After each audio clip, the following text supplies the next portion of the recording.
हमने कल की क्लास तक कुछ मल्टीपल जो रिस्क फैक्टर्स हैं वो कवर किए, तो हमने ये देखा था कि भाई उसका इम्पैक्ट हमारे एफएस पे क्या होता है। आज हम मज़ीद उसको आगे लेके चलते हैं। एक वर्ड आपने सुना हो नहीं सुना हो बचपन में, जिसको हम कहते हैं गोइंग कंसर्न। सुना है? अच्छा, क्या होता है? हाँ, अगले 12 महीने कंपनी चलेगी या नहीं चलेगी। तो हम इसको अकाउंटिंग और ऑडिट की ज़बान में ये कहते हैं, if company operates for next 12 months,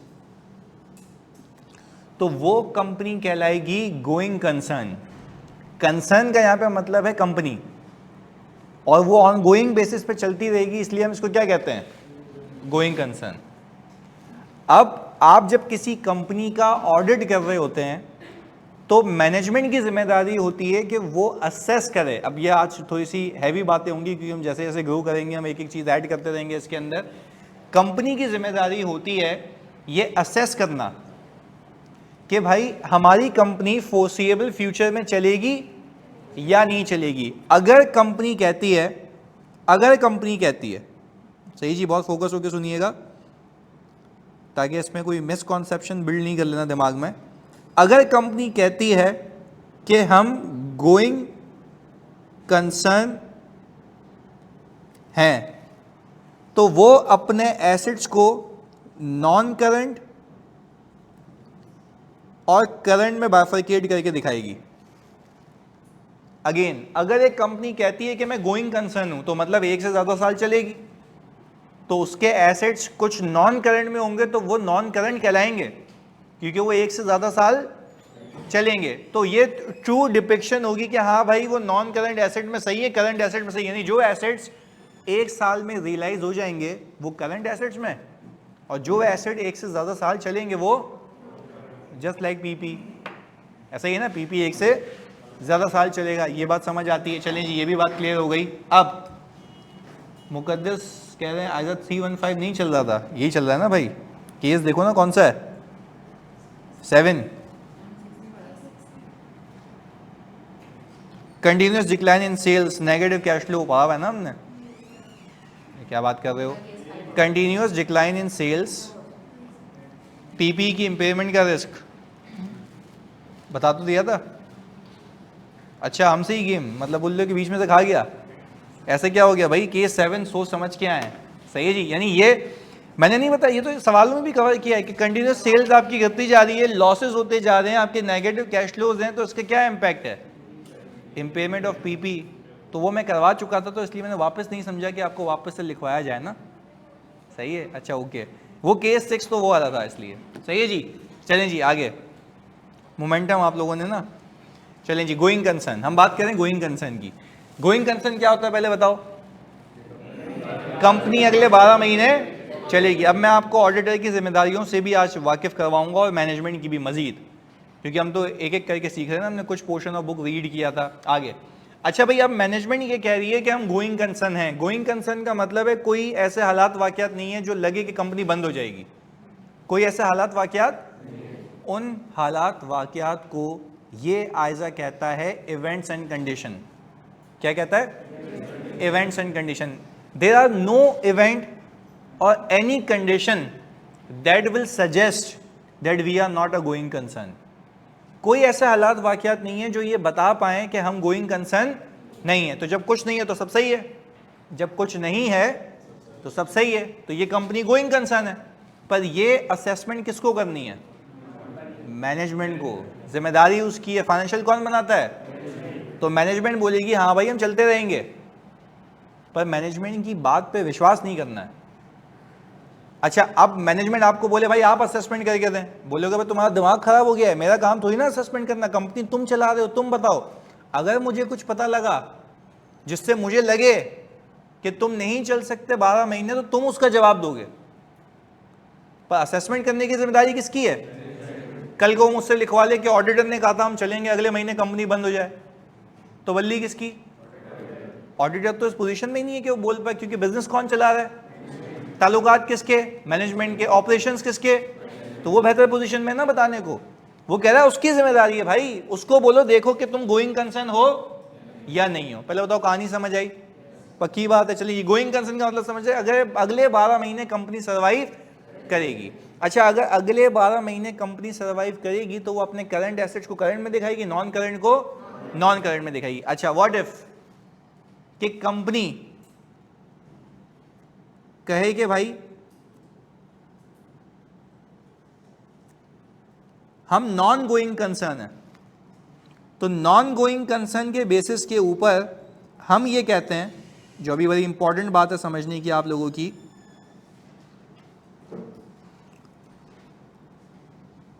all assets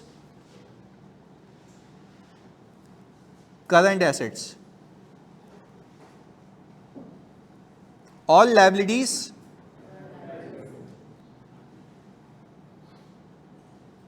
current liabilities. अब इसके पीछे भी लॉजिक है, खुद देखो यार, अगले 12 महीने में कंपनी बंद हो जाएगी। जब कंपनी अगले 12 महीने में बंद हो जाएगी तो how you guys can say कि मेरे एसेट्स नॉन करंट है। और फिर वो कहता है मजीद, अच्छा ये आईएस की बात है, मैं आईएस आईएफआरएस की बात बता रहा हूं आपको। आईएस आईएफआरएस कह रहा है कि भाई आप जब अकाउंटिंग करेंगे ना, तो एनआरवी बेसिस पे अपने सारे एसेट्स को एनआरवी पे ले आओ। लेट्स से एग्जांपल दे रहा हूं, अगर आपका एक एसेट है आपकी किताबों में मौजूद है 100 रुपए पे या 80 रुपए पे आफ्टर डेप्रिसिएशन, अब वो बिकेगा, क्योंकि ऐसी बात है, अगर मैं आपको थोड़ा सा एक्सप्लेन कर पाऊँ अभी, तो थोड़ा दिमाग खुला रखना है, क्योंकि अभी हमें ब्रॉडर एक्सपेक्ट रखना है। Audit is something else, accounting तो है पर मैं अकाउंटिंग का फ्लेयर देके ऑडिट से कनेक्ट कर रहा हूँ। एग्जाम्पल दे रहा हूँ, आपका एसेट था 80 रुपए का, 80 रुपए क्या हो गई कैरिंग अमाउंट, उसकी वैल्यू इन यूज है 120, क्या एसेट इंपेयर्ड है? क्या एसेट इंपेयर्ड है? क्योंकि वैल्यू इन यूज। अच्छा, अब बात समझिए क्या आई, अब मैं कंपनी बेच दूंगा, तो अब जब कंपनी बेचूंगा तो मेरे लिए वैल्यू इन यूज इररिलेवेंट हो गई, क्योंकि मैं यूज कर ही नहीं सकता। अब तो गई कंपनी, गॉन, बिकेगी, तो अब ये बिकेगा। मार्केट में गया तो मार्केट में इसकी फेयर वैल्यू चल रही थी 70, इसको बेचने के लिए पैसे लगेंगे 5, तो 65 हो गए। तो मैं 80 से उठा के इसको किस पे ले आऊंगा? 65 पे ले आऊंगा। 80 से उठा के किस पे ले आऊंगा?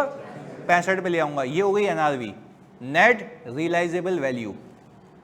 अब खुद तुम दिमाग लगाओ, तुम कंपनी बंद कर रहे हो, अब क्या मिलेगा उससे? कबाड़ ना, जो बिक के मिलेगा। तो जो बिक के मिलेगा वो क्या कहलाती है? NRV, net realisable value.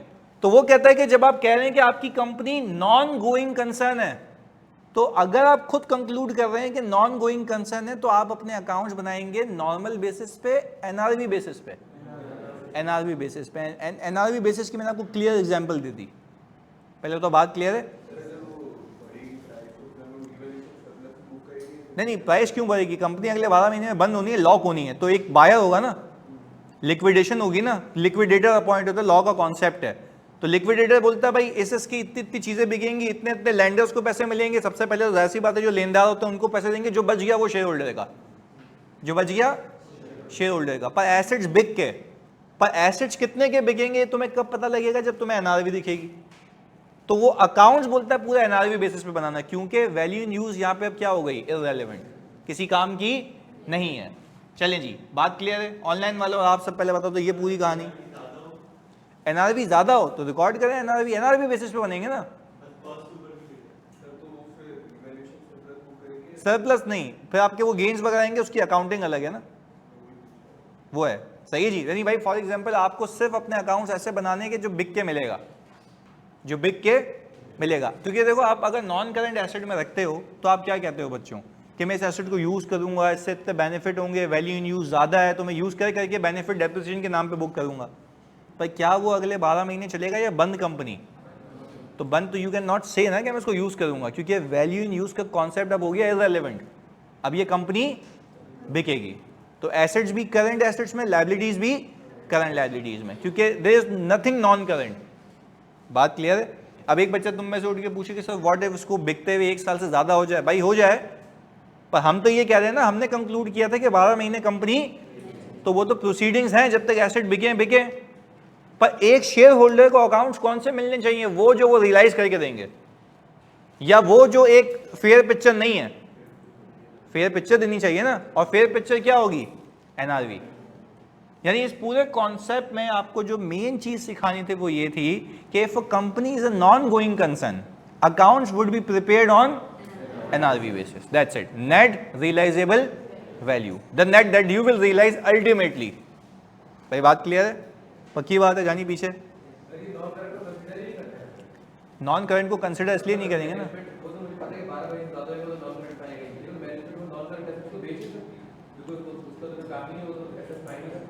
तो वही तो कह रहा हूँ, मैनेजमेंट नहीं बेचेगी ना। मैनेजमेंट अब मैनेजमेंट कौन होती है? पहले एक बात सुनना, ये कह रहा है सर का काम ही नहीं है, मैनेजमेंट पहले से ही बेच दे, तुम ये कह रहे हो। अच्छा मुझे एक बात बताओ, सब बच्चे, क्या मतलब ये किसके एसेट्स हैं? शेयर होल्डर्स के। उसकी परमिशन के बगैर बेच दोगे? चलो तुम्हारी बात भी मान लेते हैं। इसने कहा भाई कम मैनेजमेंट चाहे 10 से 10 सारे एसेट निकाल दो, तब भी कैश आ जाएगा। कैश भी किसके इक्वल आएगा? एनआरवी। कैश भी किसके इक्वल आएगा? मैं तो कह रहा हूं बेच दो, मुझे तो मौत थोड़ी ना ही है। पर तुम 31 दिसंबर पे, अब देखो तुम लॉजिकली समझो, तुम ऑडिट करने जाते हो 31 दिसंबर के बाद, तो 31 दिसंबर पे तो वो एसेट मौजूद होगा ना। हमें ये देखना है कि 31 दिसंबर के ऊपर जो एसेट्स मौजूद हैं क्या वो करंट में आने चाहिए? इफ नॉन करंट में आ रहे हैं तो गोइंग कंसर्न अजम्पशन वैलिड होनी चाहिए। बात समझ आ रही है? और अगर मेरे गोइंग कंसर्न अजम्पशन वैलिड नहीं है तो क्या मेरे एसेट्स नॉन करंट में आने चाहिए या सारे करंट में? पर उसकी वैल्यू कौन सी होगी? एनआरवी। तो जैसे इन्होंने कहा सर मैं दस्ती बेच दूं, भाई बेच दो, साल से पहले बेच देते, मेरे को तो मसला ही नहीं है। मैं तो बात कर रहा हूं उनकी जो बच गए, उनकी प्रेजेंटेशन, उनकी क्लासिफिकेशन, उनकी वैल्यूएशन की। बात क्लियर है? चलें जी, क्योंकि हैवी कॉन्सेप्ट है इसलिए मुझे थोड़ा सा इसको घुमा के कराना पड़ा कि भाई अकाउंटिंग क्या है, रिपोर्टिंग क्या है, ऑडिट क्या है। सही है जी, आगे। अच्छा मुजम्मिल हुसैन कह रहे हैं सर आप एनआरवी क्यों कह रहे हैं, फेयर वैल्यू क्यों नहीं कह रहे? भाई क्या मैं कॉस्ट टू सेल को भी कंसिडर करूंगा? यस, क्योंकि आप वो बताएंगे जो नेट मिलेगा, और फेयर वैल्यू पे रखने का मतलब है आप फिर कॉस्ट टू सेल को कंसिडर नहीं कर रहे, तो आप कॉस्ट टू सेल को भी कंसिडर करेंगे। आप सिर्फ ये बताएं जो नेट उनको मिलेगा। कल को आप शेयर होल्डर को बोलो कंपनी डूब रही है, इतने मिलेंगे, पैसे कम दे रहे हो तुम, उसको बोलेगा भाई क्या मतलब भंग पी के बनाया है, पहले बोलते हो ज्यादा पैसे, आप फिर बोल रहे हो कम, बोले कॉस्ट टू सेल डालना भूल गया था। बात समझ आ रही है? तो ऐसा नहीं है। सही है भाई? चले जी, अब रोहान कह रहे हैं सर वो इनिशियल क्लासेस में सर इलस्ट्रेशन के साथ करवा चुके हैं वो होमवर्क। अच्छा वो मैंने बिल्कुल, भाई देखो मुकद्दस आप केस 6 की बात कर रहे हैं, ये एक सवाल या निशान था, बच्चों ने भी पूछा सर आपने केस 6 नहीं करवाया। भाई मैंने जानबूझ के हटा दिया, वो मेरे को आता नहीं था। अबे भाई केस 6 ये था, मैंने वापस बता दिया। Continuous decline in sales and negative cash flows, ये मैंने आपको बताया था ना, this will ultimately turn into impairment of PP. तो ये स्लाइड है, वापस हमने केस 6 कर लिया, अब हम किस पे चले गए? केस 7 पे। सही है जी, मैं आपको नहीं कह रहा, मैं वैसे ही कह रहा हूँ। सही है जी, ओके जी, क्लियर है भाई? जल्दी बता दो। अच्छा आप सब बच्चे और ऑनलाइन वालों प्लीज बताओ ये कॉन्सेप्ट क्लियर है? अभी हमने इसका ऑडिट पर्सपेक्टिव नहीं सीखा, अभी हमने सिर्फ मैनेजमेंट पर्सपेक्टिव सीखा है। What is going concern, what is non going concern. चलें जी। अच्छा अब इतने तो चीजें हो चुकी है कि तुम एक बात बता सकते हो, क्योंकि this is very interesting topic. Going concern का मसला असर्शन लेवल का है या एफएस लेवल का? कैसे पता? पूरे एफएस का मसला, यानी big issue, not a small issue. यानी अगर आप गोइंग कंसर्न के मसले पे बात करेंगे तो दैट एक्चुअली मीन्स कि मसला बड़ा है, छोटा मसला, क्योंकि this pertains to FS, overall FS, not a specific element of FS. तो there is a difference between specific element and overall FS. यहां तक क्लैरिटी है? आ जाएं जी। अब जो मेन चीज़ है सीखने की वो ऑडिटर का साइड है, क्योंकि हमने पहले क्या समझा? मैनेजमेंट का साइड। अगर वो नहीं क्लियर होता तो फिर ऑडिट करना मुश्किल है, दुश्वारी, क्योंकि if you don't understand you will not get anything. आगे सुनो, अब international standards on auditing 570 Aiza 570 going concern का पूरा चैप्टर है। बट मसला ये है कि मुसीबत लिंकेज इतनी है कि 570 की बातें वो 315 में भी करता है। तो मैंने उसका हल्का सा एलिमेंट यहाँ दे दिया। कि भाई ये होता है गोइंग कंसर्न। अब वो ऑडिटर को पता है क्या कहता है, ऑडिटर को कहता है तुम आंखें खुली रखना और देखना कहीं ऐसे हालात, वाकयात, इवेंट और कंडीशन तो तुम्हें नहीं दिखते जिससे तुम्हें शक हो कि कंपनी गोइंग कंसर्न। मैंने बोला यार मैं समझा ही नहीं बात। आंखें खुली रखना कब से तो खुली रखी हुई हैं, डेटर डेज ऊपर जा रहे हैं तब खुली रखी हुई है, इन्वेंट्री डेज ऊपर जा रहे हैं तब खुली रखी हुई है, कंपटीशन आ रहा है तब खुली रखी हुई है, पता नहीं क्या क्या खुला हुआ है। समझने की बात यह है कि भाई हमने आंखें खुली रखी हुई हैं, पर आंखें खुली रख के हमने ये सोचा कि कहाँ कहाँ इम्पैक्ट आ रहा है, पर उन अवेयरनेस के अंदर, उस अवेयरनेस के अंदर, उस स्केप्टेबिलिटी के अंदर, यानी प्रोफेशनल स्केप्टिकल हो ना आप, सोच रहे हो, बोलता है जब तुम अवेयर होगे ना तो इसका भी ध्यान रखते हैं कि कहीं ऐसे हालात वाकयात तुम्हें ना दिखें जो तुम्हें सोचने पे मजबूर करें कि कंपनी गोइंग कंसर्न। मैंने कहा यार ये बताओ कौन से हालात वाकयात की बात कर रहे हो। अच्छा, डेटर डेज का ऊपर जाना गोइंग कंसर्न है? नहीं। इन्वेंट्री डेज का? अच्छा, सेल्स कम होती जा रही है, कैश फ्लो डिफिकल्टी है चलें जी, गोइंग कंसर्न का मसला है अगर, तो अब इंप्रूवमेंट नजर नहीं आती है, ये भी बात समझ आती है। अच्छा, नया कॉम्पिटिटर आ गया, गोइंग कंसर्न का मसला है? नहीं। अच्छा, आपका एक कस्टमर है, एक ही कस्टमर था, अब वो चला गया, कैसे गोइंग कंसर्न का मसला? ऊपर हो गया जीरो, अब नीचे खर्चे पूरे करने, हो ही नहीं सकते। हमारा एक क्लाइंट है जो इलेक्ट्रिसिटी प्रोड्यूस करता है विंड पावर से। किससे? विंड पावर से, यानी पंखा चलता है, वो पंखे की फोर्स को रोकता है। वो तो अंडरस्टैंडिंग है ना मेरी एंटिटी की, जोलू एनर्जी, ZORLU, टर्किश कंपनी है। तो कॉन्फिडेंशियलिटी ब्रीच नहीं कि पब्लिक इन्फॉर्मेशन है, चलसी खुद भी देख सकता है इधर। खैर, कॉन्फिडेंशियलिटी क्या मतलब, ये तो पब्लिक इन्फॉर्मेशन है ना। खैर, अब मैं ये बोलूँ पंखा बता रहा हूँ तो ये भी क्या पब्लिक इन्फॉर्मेशन नहीं है क्या? पंखे को रोक, ऑपोजिट फोर्स में एनर्जी आती है, हाथ से रोकना। बट इधर सुनो, क्या समझने की बात, ये फोकस हो गया। अब मैंने कहा वो इलेक्ट्रिसिटी प्रोड्यूस करता है। अच्छा, इलेक्ट्रिसिटी प्रोड्यूस होके लाइंस के जरिए जाती है NTDC के पास, national transmission and dispatch company. NTDC क्या करता है, आगे के इलेक्ट्रोवायर को इलेक्ट्रिसिटी बेचता है। बात समझिए, ये पूरा प्रोसेस है। अच्छा, मैंने जोलू एनर्जी को ये कहा कि भाई आपका तो एक ही कस्टमर है, तो उसने मुझे कहा तो मैंने कहा भाई एक ही कस्टमर है, आपने असेसमेंट किए, भाग जाए तो उसने बोला कॉन्ट्रैक्ट है। कितने सालों का? 5 सालों का, 20 सालों का, 25 सालों का, नहीं जा सकता। गवर्नमेंट बैक्ड है, तो क्या गोइंग कंसर्न इशू बचा? नहीं। पर अब एक बात समझे, मेरी बात समझें, एक कस्टमर था, मुझे तो शक हुआ ना, हम कौन है? ऑडिटर। मुझे लगा कि ऐसे इवेंट है, पर मैंने उससे पूछा, उसने मेरा कंफ्यूजन दूर कर दिया। क्योंकि मैंने आपको क्या कहा, बेहतर पोजीशन में कौन होता है? मैनेजमेंट। वो आपको बताएगी गोइंग कंसर्न का मसला है, क्योंकि वो बेहतर पोजीशन में बताने के। तो उसने कहा कि भाई 25 साल का कॉन्ट्रैक्ट है, जा ही नहीं सकता कहीं, बाउंड है, वो गवर्नमेंट बैक्ड है। तो मैंने कहा सही है भाई, मुझे रिस्क नजर आया, मैंने पूछा तो रिस्क नहीं है। बात क्लियर है? तो ऐसा भी नहीं है कि एक कस्टमर का होना रिस्क हो, एक कस्टमर का चला जाना रिस्क होता है। बात समझ आ रही है? दूसरी एग्जांपल यहां पे देखें, मैंने लिखा हुआ है नेगेटिव कैश फ्लोज हैं। अब ये तीनों एक साथ देखना, नेगेटिव कैश फ्लोज हैं और करंट लायबिलिटीज आपकी एक्सीड कर गई हैं करंट एसेट से। करंट लायबिलिटीज का करंट एसेट से एक्सीड होने का मतलब समझते हो? नेगेटिव इक्विटी नहीं, very wrong, I am talking about current. मतलब मसला ये है कि जब आप अगले साल लायबिलिटीज पे ऑफ करने के लिए मौजूद होंगे तो आपको पे करना होगा, ज्यादा पैसे होंगे, इन्वेंट्री भी बेच दो, रिसीवेबल भी बेच दो, कैश भी देख लो, तब भी पैसे, in that case you need to finance. और उल्टा अगर आपके पास फाइनेंसिंग भी अवेलेबल ना हो, non availability of finance is also a risk factor. अब एक बच्चा बैठा हुआ है, सवाल देख रहा है उसके अंदर, एग्जाम के अंदर, उसने देखा नॉन अवेलेबिलिटी ऑफ फाइनेंस है तो गोइंग कंसर्न का रिस्क फैक्टर नहीं। गोइंग कंसर्न का रिस्क फैक्टर तब बनेगा जब आप बोलें करंट लायबिलिटीज करंट एसेट को एक्सीड कर गई हैं, अभी कैश फ्लो नहीं है और फाइनेंसिंग भी अवेलेबल नहीं है, अब गोइंग कंसर्न का मसला है, रिस्क ऑफ गोइंग कंसर्न। अच्छा, आप क्यों कह रहे हो गोइंग कंसर्न? करंट लायबिलिटीज ज्यादा है करंट एसेट से, यानी पैसा और ना के मिल सकता है। अच्छा, अगर मैं कहूं अभी नहीं है, मिल सकता है, तो क्या कोई मसला है? नहीं, मसला नहीं है। तो ऐसे बाज़ औक़ात हमने एंटिटीज़ पे ऑडिट किया और हमने बोला कि भाई आपके तो करंट लायबिलिटीज़ करंट एसेट से ऊपर चली गई हैं। तो वो बोल रहा है हाँ तो चली गई हैं, क्या करें। हमने बोला भाई पैसा कहाँ से आएगा। उसने बोला भाई देखो बैंक से एग्रीमेंट हो गया, रनिंग फाइनेंस फैसिलिटी ले चुके हैं, अवेलेबल एक क्रेडिट लाइन मेरे पास और आगे हम इंप्रूव कर लेंगे। मैंने कहा अच्छा एग्रीमेंट दिखा, तो ये मेरा ऑडिट है। मैंने देखा अच्छा तुम्हारे पास वो आ गई, तुम्हारे नाम पे ये पूरी जो स्कीम है वो आ गई। उसने बोला हाँ आ गई है, लिमिट हमारे पास है।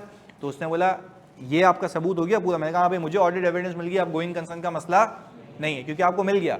अच्छा फिर कुछ कंपनीज होती हैं बोलती हैं यार हमारे शेयर होल्डर बैठे हुए वो हमें सपोर्ट करेंगे। मैंने कहा सपोर्ट कैसे करेंगे, मतलब कि आप शाबाशी देंगे, वाह भाई बहुत अच्छा काम किया करंट लायबिलिटीज़ को ऊपर लेके जाकर। बोले नहीं नहीं सपोर्ट ऐसे करेंगे कि मैं आपको उनसे लेटर लिखवा के दे देता हूँ कि इन केस अगर पैसे कम पड़े तो हम और इक्विटी डाल देंगे, हम और इक्विटी इंजेक्ट कर लेंगे। तो ये भी तो एक तरीके से उनकी सपोर्ट ही है ना, पर सपोर्ट फ्रॉम बैंक या सपोर्ट फ्रॉम शेयर होल्डर्स। तो कहने का समझाने का पूरा मकसद ये है कि गोइंग कंसर्न का हरगिज़ मतलब ये नहीं है कि रिस्क है तो वाकई में गई। प्लान्स होते हैं, किसके प्लान्स होते हैं, मैनेजमेंट के, क्योंकि management is in a better position to explain कि चल क्या रहा है, उसको पता होता है। तभी गोइंग कंसर्न की असेसमेंट करने की जिम्मेदारी किसकी है, मैनेजमेंट की। गोइंग कंसर्न की असेसमेंट करने की जिम्मेदारी किसकी है, वो एप्रोप्रिएट है या नहीं है, वो जिम्मेदारी मेरी है। यानी मैं किस पे काम करूंगा, एप्रोप्रिएटनेस पे। असेसमेंट कौन करेगा, क्योंकि हमारी तो औकात ही नहीं है असेसमेंट करने की, क्योंकि हमें बिजनेस का नहीं पता बिजनेस कौन चला रहा है। हम तो खाली कहते, वो हमें क्या कह रहा है, बोल रहा भाई देख लो हालात वाकयात हैं, अगर नजर आते हैं तो गोइंग कंसर्न का रिस्क फैक्टर आता है। अगर गोइंग कंसर्न का रिस्क फैक्टर आता है तो सवालात करें, अगर उनके पास प्लान्स हैं, कुछ उनका हिसाब किताब बना हुआ है, तो आपका रिस्क कम हो जाएगा, खत्म हो जाएगा, दैट्स इट। तो स्टिल दिस, अच्छा अब ऐसा भी नहीं है कि हर सवाल में गोइंग कंसर्न चिपका दिया, ये बिग इशू है। अब एक और चीज सिखाता हूं, एक सवाल में, अब देखो बच्चा कहाँ मिस करेगा वो सिखा रहा हूं। एक बच्चा सवाल कर रहा है, एक पेज का सवाल आ गया रिस्क का या आधे पेज का, उसमें एक लाइन लिखी हुई है, company has obtained a loan from a bank. Company has obtained a loan from a bank, bank से लोन लिया हुआ है। अच्छा जब बैंक आपको लोन देता है ना, तो आपके सामने कुछ शराइत रखता है, उसको हम कहते हैं डेट कोवेनेंट्स। क्या कहते हैं, देखो यहाँ पे लिखा हुआ है डेट कोवेनेंट्स। अच्छा डेट कोवेनेंट्स में वो आपको कुछ चीजें कहता है कि आपने वो कंप्लाई रखनी है। पहला, debt to equity ratio maintain करना है। अच्छा डेट टू इक्विटी वो इसलिए मेंटेन करवाता है कि आप इतना पैसा कमाएं कि इक्विटी आपकी ऊपर जाती रहे, क्योंकि जितना कमाओगे आपकी इक्विटी और डेट उसके पैसे सेव हो जाएंगे। और डेट टू इक्विटी रेशियो वो इसलिए भी लगवाता है बैंक, ताकि आप मजीद लोन लेके इसका बेड़ा गर्क ना कर दें। यानी आप बोलेंगे इस लोन को देने के लिए दूसरा लोन ले रहा हूं पाकिस्तान बने में, सही है जी, ये बात है। तो कहने का मकसद ये है कि डेट टू इक्विटी रेशियो आपको मेंटेन करना होता है। ये शराइत किसकी होती है, बैंक की। अच्छा अब आगे समझें, फिर वो बोलता है आपको करंट रेशियो मेंटेन करना है 2:1 का, यानी आपके करंट एसेट्स दुगने होने चाहिए as compare to your current liabilities. फिर वो बोलता है आपको इंटरेस्ट कवर मेंटेन करना है 3 टाइम्स। इंटरेस्ट कवर मेंटेन करना है, इंटरेस्ट कवर का फॉर्मूला याद है ना, profit before interest and tax ऊपर और इंटरेस्ट नीचे के। वो ये देखता है कि आपके प्रॉफिट में कितनी इस्तात है, कितनी मर्तबा ये आपका इंटरेस्ट कवर कर सकता है। ये सारा जो कंडीशंस बैंक लगा रहा है आपके लिए लगा रहा है, अपने लिए, अपने लिए। अच्छा अब यहां से बात समझें, किसी भी आप बैंक का ऑडिट करें या किसी कंपनी का ऑडिट करें, उसने लोन लिया हुआ हो, किसी कंपनी का ऑडिट करें उसने क्या लिया हुआ हो, there would always be a risk of breach of debt covenants. यानी अगर मैं किसी कंपनी का ऑडिट कर रहा हूं और उसकी कंपनी के फाइनेंशियल्स में लोन दिख रहा है तुम्हें, तो ये बात तो तय हो गई है कि एक रिस्क है, रिस्क ऑफ ब्रीच ऑफ, अभी risk of breach of debt covenants है, हाँ risk of breach of debt covenants. अच्छा पर अब तुम रेशियोज कैलकुलेट करो और तुम्हें तमाम रेशियोज एडवर्स दिखें, करंट रेशियो 1 से नीचे, इंटरेस्ट कवर 1 से नीचे, डेट टू इक्विटी रेशियो 60:40 का, 70:30 का है, तो क्या इसको मैं अंग्रेजी में कहूंगा these are adverse key ratios. Adverse, जो फाइनेंशियल स्टेटमेंट्स के की रेशियोज होते हैं वही एडवर्स हैं, उसी की बजी हुई है। तो मुझे एक बात बताओ, जब वही की रेशियोज आपके एडवर्स हैं, तो डोंट यू थिंक कि डेट कोवेनेंट्स ब्रीच होने का खर्चा है। अब आपका गोइंग कंसर्न का मसला है।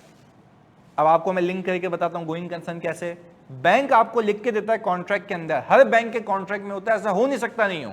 बैंक आपको लिख के देता है once you have breached your debt covenants, आपका उधार इमीडिएटली पेएबल हो जाएगा। यानी जो आपको पैसे 5 सालों में पे करने थे आप, अच्छा आप मुझे एक बात बताओ, अगर वो आज पे करेगा तो आज पैसे होते तो बंदा वो लोन ही क्यों लेता?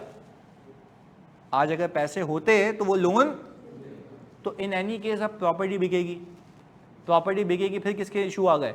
गोइंग कंसर्न के। तो यानी पूरी कहानी सुना के एक चीज ये बतानी थी कि अगर डेट कोवेनेंट्स ब्रीच होने का रिस्क होगा तो गोइंग कंसर्न का रिस्क होगा। अगर तो आपको रेशियो एडवर्स दिखते हैं, अगर मैं सिंपल लोन लिख के दूं, सिंपल लोन लिख के दूं, तो लोन में सिर्फ किसका रिस्क है? Breach of debt covenants. और अगर आप रेशियोस कैलकुलेट करो वो एडवर्स आ जाए तो आप बोलेंगे भाई गोइंग कंसर्न रिस्क है, क्योंकि आप बोलेंगे कि there are adverse key ratios of the entity and there is a risk that debt covenants might have been breach and the debt will immediately become payable. So there is risk of going concern of the entity. अच्छा फिर ऐसा भी नहीं है कि आपने risk तो यकीन में बदल जाए, आप फिर मैनेजमेंट के पास जाएंगे, मैनेजमेंट बोलेगी बैंक से बात चल रही है, उसने हमें एक्सटेंशन दे दी, हम बोलेंगे लेटर दिखा दो। अगर लेटर दिखा दिया बैंक ने तो क्या मामला सेटल हो गया? तो क्या आपका रिस्क गलत था, या आपकी असेसमेंट गलत थी, या वो अपनी जगह सही थी? अब तुम खुद सोचो एक बात ना, बहुत इंपॉर्टेंट बात है ऑनलाइन वालों, तुम सब भी, अगर तुमने ये रिस्क असेसमेंट नहीं की और बैंक से ऐसा कोई मुआहदा भी नहीं हुआ हुआ, तो आप अकाउंट्स बना देंगे किस बेसिस पे? गोइंग कंसर्न बेसिस पे, क्योंकि आपको तो पता ही नहीं था ये रिस्क है, जबकि बनने चाहिए थे।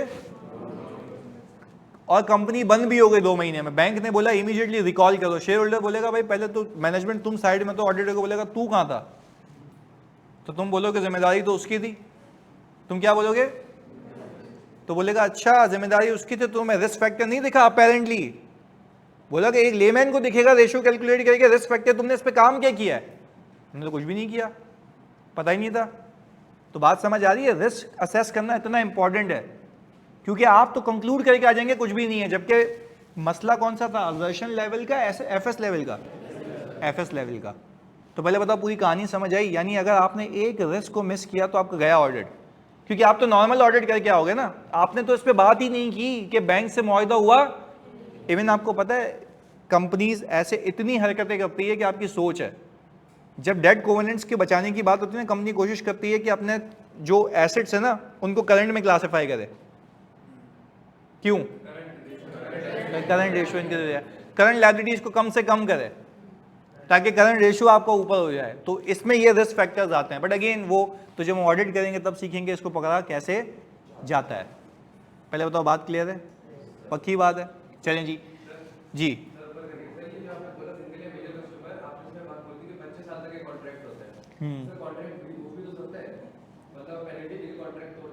तो पेनल्टी दे के कॉन्ट्रैक्ट अगर तोड़ेगा तो अभी तो वो हालात वाकयात नहीं है ना। बात सवाल ही है भाई, देखो तुम मैनेजमेंट को कह दो भाई ऑनलाइन वालों बात सुनना, इन्होंने कहा कि सर अगर वो पेनल्टी दे के कॉन्ट्रैक्ट को टर्मिनेट कर दे तो तुम उसको बोलोगे भाई नॉन गोइंग कंसर्न पे बना लो, वो बोलेगा तुम्हारा दिमाग खराब हो गया, नॉन गोइंग कंसर्न पे बना लूँ, टर्मिनेट हो गया क्या?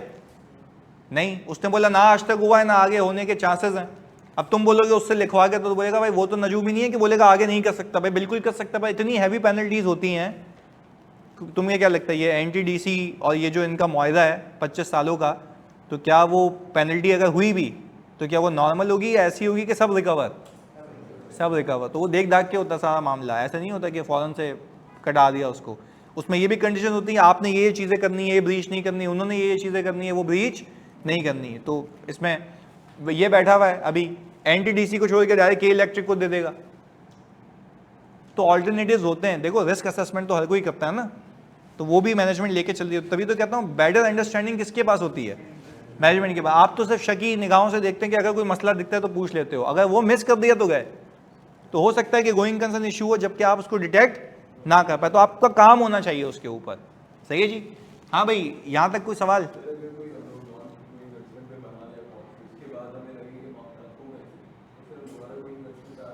मामलात हो गए हैं, सही मतलब हम लोग कौन है? नहीं, गलत गलत, ऑर्डर नहीं ना, गलत। कंक्लूड कौन करेगा? तो मैनेजमेंट सेल्फ सेइंग कि हम बंद कर रहे हैं, तो बात कहानी खत्म हो गई ना। अब आगे बोलते हैं कि चलो भाई हम अभी बैठे हैं वापस से, तो अगले साल गोइंग कंसर्न पे बना लेना, change in estimate, change in, भाई आई एम नॉट सेइंग कि आप ये करें ना, पर देखो ऐसे कंक्लूजन नहीं होते ना, रात को उठा या दिल होता है वापस चला देता हूँ कंपनी, ऐसा नहीं होता। तो फिर सोच समझ के होता है, क्योंकि ऐसी बातें, वो शेयर होल्डिंग होती है, फिर रेजोल्यूशन पास होती है, वो सारे मामलात होते हैं, तो एक शेयर होल्डर नहीं होता। अगर तुमको एक ही बंदा 100% रख के बैठा हुआ है, तो सुबह को उठा बोला दिल नहीं हो रहा, बंद नहीं करनी, वापस से पैसे डाल दूंगा, तो वो अलग बात है। पर अगेन ऐसा होता नहीं है। सही है जी, ऑनलाइन लो, पहले बताओ यहाँ तक क्लैरिटी है, आगे चलें जल्दी से। हमारी क्लास 2 बजे तक है ना, आज 1:30 बजे तक है, चलो गुड, सच बताया तुमने। अच्छा भाई आगे, केस 8, भाई 6 हो चुका है, 7वां हो चुका है, 8वां ही है, सही है जी। चलें जी, ओके गुड, आगे सुनिएगा। ये भी क्योंकि आप लोगों ने FAI 2 में भी किया नहीं है, इंटेंजिबल्स के एरिया से ही है। कौन से एरिया से? इंटेंजिबल्स के एरिया से। मैंने हल्का फुल्का इसका तस्करा किया था, पर आज को डिटेल में बता के फिर एक पास पेपर करते हैं। सही है जी, देखिएगा यहाँ पे लिखा हुआ है in process research and development. अच्छा, जब मैं in process research and development की बात करता हूं तो मेरे पास एक IAS अप्लाई होता है जो कि IAS 38 है, क्योंकि हमारी वाबस्तगी मोहब्बत इनसे अलग है, तो इसलिए सुने। हमने ये कहा कि भाई एक कंपनी है जो कि मेडिसिन कंपनी है, फार्मास्यूटिकल कंपनी है, वो बना रही है मेडिसिन का फॉर्मूला। अच्छा, अब आपसे मैं पूछता हूं 2 चीजें। स्टैंडर्ड ये कहता है कि ऐसा हो ही नहीं सकता कि कोई भी मेडिसिन का फॉर्मूला रिसर्च के बगैर बन जाए, हो ही नहीं सकता ना। यानी पहले रिसर्च होती है, उसके बाद उसकी डेवलपमेंट होती है, पहले रिसर्च होती है, उसके बाद उसकी डेवलपमेंट होती है। अच्छा, same is the case with, please सुनिएगा बहुत फोकस के साथ, same is the case with car manufacturing companies. जो कार मैन्युफैक्चरिंग कंपनीज हैं, तो पहले भाई अगर वो रिसर्च करती हैं मार्केट में कि भाई किस किस तरीके के डिजाइन चल रहे हैं, फिर ultimately they start preparing the design, वो डेवलपमेंट है, तो उससे पहले एक रिसर्च फेज है। अच्छा, अब यहां पे सुनिएगा, बड़ी अहम बात है। स्टैंडर्ड आपको ये कह रहा है कि जब आप रिसर्च फेज में, तो आपके जितने भी एक्सपेंडिचर्स हैं वो हो जाएंगे एक्सपेंस आउट। अच्छा, ये रिक्वायरमेंट है IAS 38 की, फिर मैं वो बेसिस भी देता है। वो कहता है रिसर्च फेज के खर्चे एक्सपेंस आउट इसलिए हो जाएंगे क्योंकि वहां पे फ्यूचर इकोनॉमिक बेनिफिट्स प्रोबेबल नहीं होते। एंड एसेट की डेफिनेशन ही यही है, future economic benefits are probable. तो रिसर्च फेज में तो है ही नहीं, हमें खुद नहीं पता करेंगे नहीं करेंगे। और रिसर्च फेज में बेसिकली कौन से खर्चे आते हैं? फिजिबिलिटी स्टडीज हो गई, फिजिबिलिटी देख रहे हैं, बनाना नहीं बनाना, लोगों से मीटिंग कर रहे हैं, ये रिसर्च फेज के खर्चे हैं।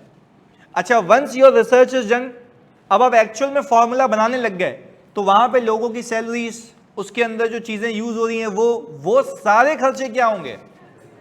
कैपिटलाइज होंगे। अच्छा, फिर वो कहता है कि डेवलपमेंट फेज में भी आके आप अपने खर्चे कैपिटलाइज बिल्कुल कीजिएगा, सब्जेक्ट टू सम कंडीशंस।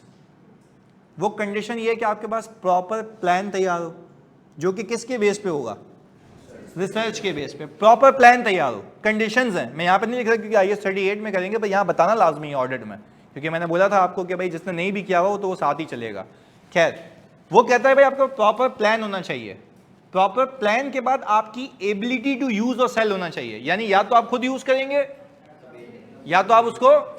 अच्छा, वो कह रहा है एबिलिटी टू यूज और सेल की कंडीशन उसने इसलिए डाली कि फ्यूचर इकोनॉमिक बेनिफिट्स प्रोबेबल लगे। मैं बहुत अहम बातें कर रहा हूं, ये सुनना, ये क्योंकि IAS 38 में अलग भी सिखानी है, सुनना फोकस के साथ।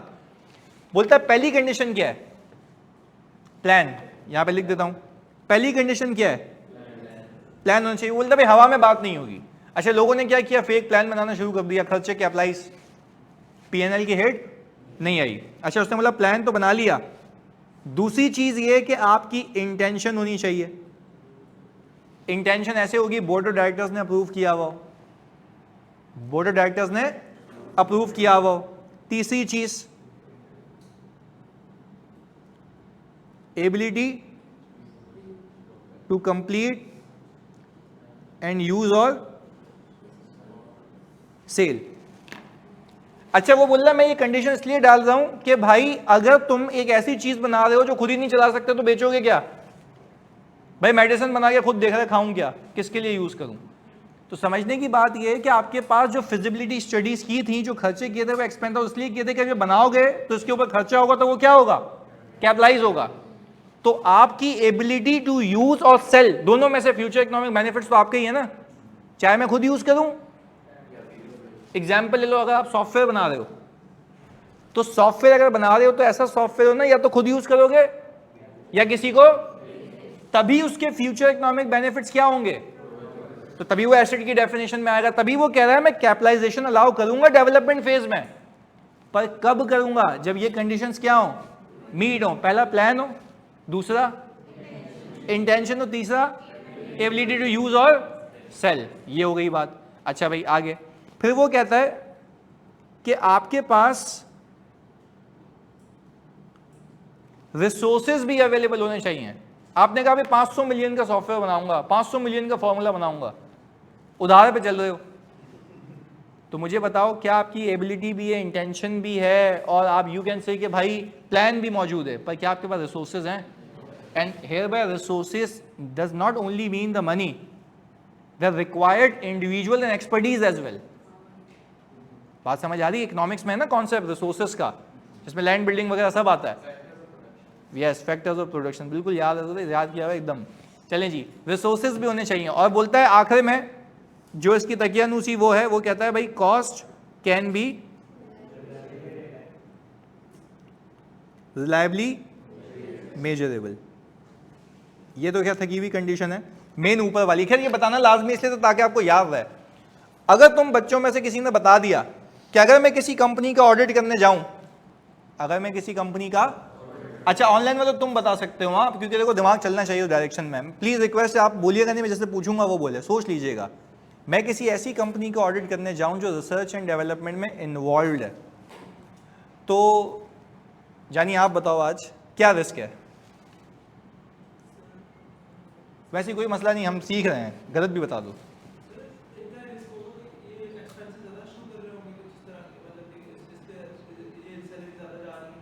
नहीं, थोड़ा सा गलत हो गया, अब एक और मौका देते हैं। हाँ भाई मोहसिन, क्या रिस्क हो सकता है, मैं तो सोचने पे मजबूर कर रहा हूँ तुम्हें। रॉन्ग, बताओ।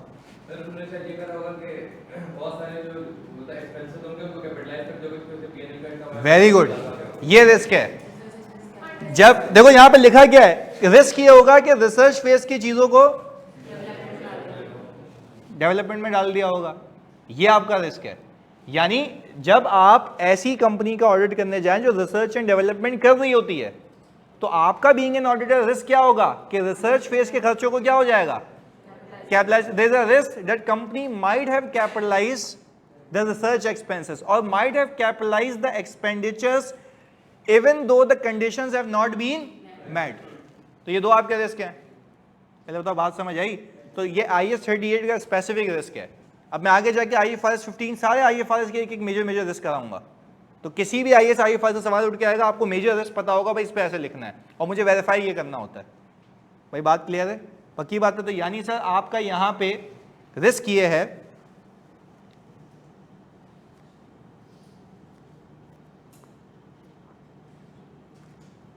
दैट रिसर्च, हाँ भाई, might have been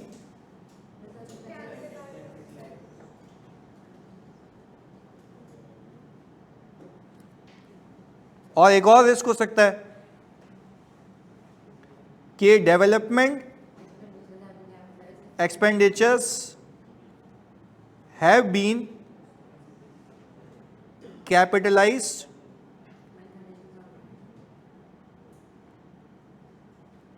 even though the conditions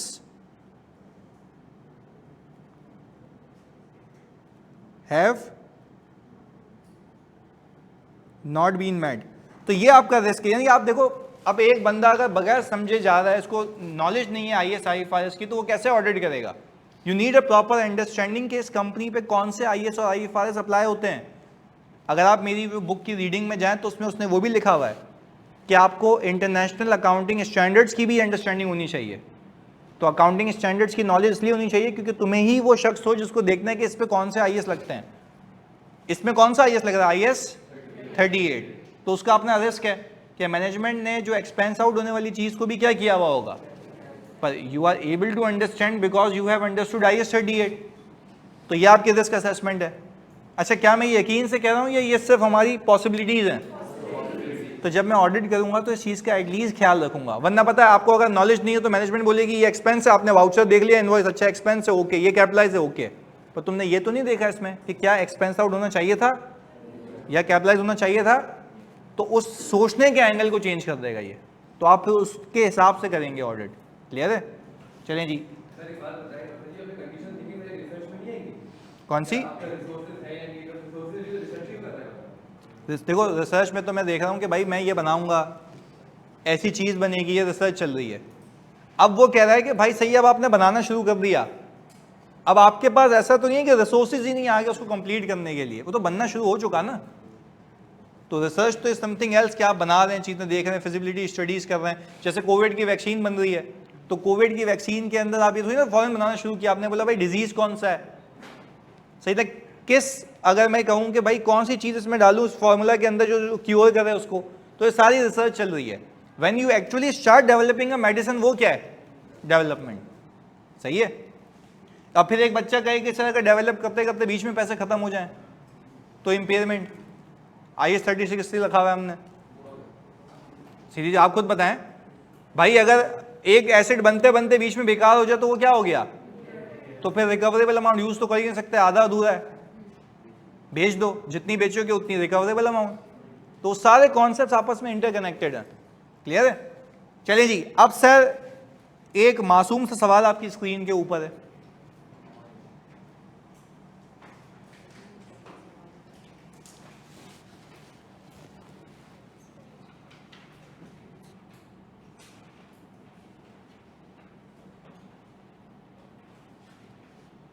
कुछ रिस्क नजर आ रहे हैं?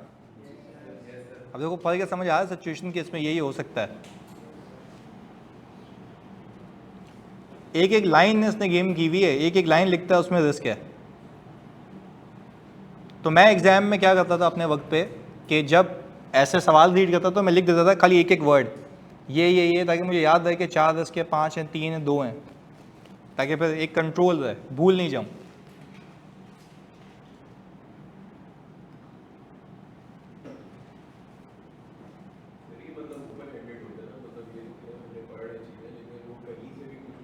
कुछ भी पूछ सकता है, तभी तो कहता हूँ कि आप अपने आप को ना एक बाउंड्री में नहीं कैद करें। वैसे तो मैंने बुक में लिख के दे दिया कि ये रिस्क होंगे तो ये इम्पैक्ट्स हैं, बट आप सोचने की सलाहियत को इम्प्रूव करें। मल्टीपल केस स्टडी से सही हो जाता है ये, नहीं कोर्स के हिसाब से। FAR 2 और FAR 1 का मैं वेरी गुड, क्योंकि रेगुलेटेड इंडस्ट्री में ऑपरेट कर रहा है, तो क्या पेनल्टी एक्सपेंस की अंडर स्टेटमेंट का रिस्क है? सबने पिक किया था, वेरी गुड यार। आगे, वेरी गुड यार, इंपोर्ट आ गया तो इंपोर्ट के अंदर रिस्क ऑफ यूजिंग इनकरेक्ट, ये कितने लोगों ने लिखा था? वेरी गुड यार। इनकरेक्ट एक्सचेंज रेट बाकी मिस हो गया। तो आप देखो ये इतनी सी लाइन में, क्योंकि अंडरस्टैंडिंग है ना, तो खैर है वो तो अभी इंप्रूव करें, पर देखो एक वक्त इंशाल्लाह ऐसा आएगा सब एक पेज पे हो गए, तो वहाँ हमें कंट्रोल करना है। आगे,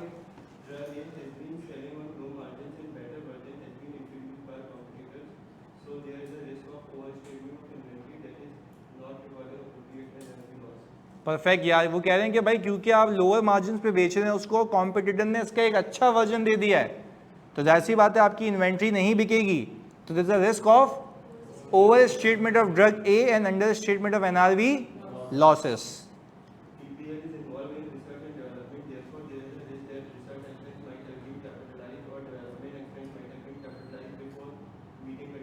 वेरी गुड यार, परफेक्टली भाई, तालियां होनी चाहिए इसके लिए, बेहतरीन यार, परफेक्ट। और यहाँ पे भी ऑनलाइन वालों ने भी तकरीबन ऐसे बच्चों ने बहुत सारे परफेक्ट लिखा है, वेरी गुड यार, इसमें से तो 8 में से 8 है भाई, वेरी गुड। हाँ जी, कोई और? सेम था, गुड। हाँ, इसमें इम्पेयरमेंट वाली बात आप तब लिख सकते हो कि फिर आप अजम्पशन इफ के साथ लिखना पड़ेगा कि इफ आपके एसेट्स, आपकी जो रेवेन्यूज है वो कंटिन्यूसली डिक्लाइन हो, ये लिख के लिख सकते हैं, इम्पेयरमेंट कोई मसले वाली बात नहीं है, बिल्कुल सही है। कौन सी वाली?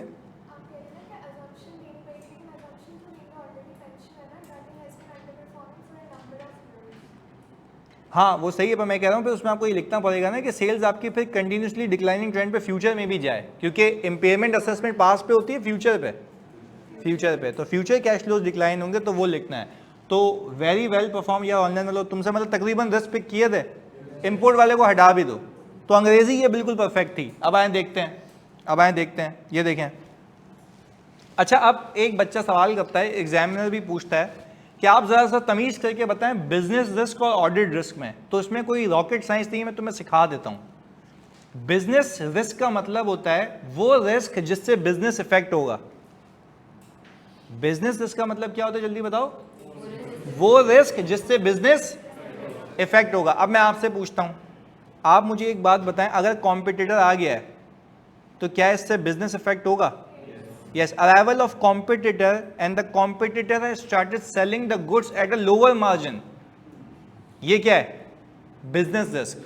बिजनेस ये है, बिजनेस रिस्क है जिससे जाहिर सी बात है मुझे इन्वेंट्री बेचने में क्या होगी, दुश्वारी होगी, मुश्किल होगी। ये हो गया बिजनेस रिस्क। अब हम देखते हैं इस बिजनेस रिस्क का इंपैक्ट मेरे एफएस में और ऑडिट पे क्या है। पहले तो बात क्लियर है, पक्की बात है। अब देखो यहाँ पे पहला, DPL has to comply with the very strict regulations and any non-compliance would result in, ये रिस्क है कंपनी का, पर इससे मेरा ऑडिट रिस्क भी तो निकलता है ना। इसको मैं अपनी बिजनेस रिस्क को मैं अपनी जबान में कहता हूं ताकि आपको आसानी से समझ आए। उसको हम कहते हैं रिस्क फैक्टर। क्या कहते हैं? रिस्क फैक्टर, जो कि कंपनी के लिए बिजनेस रिस्क है, आपके लिए वो ऑडिट रिस्क का बायस बनेगा। यानी एक रिस्क है जो कंपनी के बिजनेस से रिलेट करता है, पर उससे मेरा कौन सा रिस्क निकलता है, ऑडिट रिस्क। तो उसको आप रिस्क फैक्टर कहना, पर रिस्क फैक्टर को अगर रिप्लेस करना चाहो तो बिजनेस रिस्क से रिप्लेस कर सकते हो।